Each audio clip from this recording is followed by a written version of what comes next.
এসেছি রং করার জন্য। আসসালামু আলাইকুম। ওয়ালাইকুম আসসালাম। সবাই কেমন আছে? এই দেখেন কোন জায়গায় এসে দেখেন।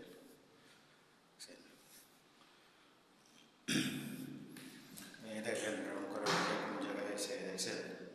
এই দেখেন রং করার জন্য। এই দেখেন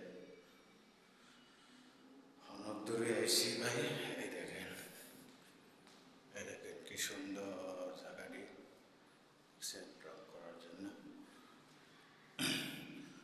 এই দেখেন আজকে কোন জায়গায় এসে এই যে রং করার জন্য। এই দেখেন, এই দেখেন, এই দেখছেন কোন জায়গায় এসে রং করার জন্য। ওই দেখেন, দেখছেন কি সুন্দর জায়গাটা। দেখেন, দেখছেন সুন্দর জায়গাটা। দেখেন রং করার জন্য আইসি। তো সবাই ভালো থাকবেন, সুখে থাকবেন সবাই।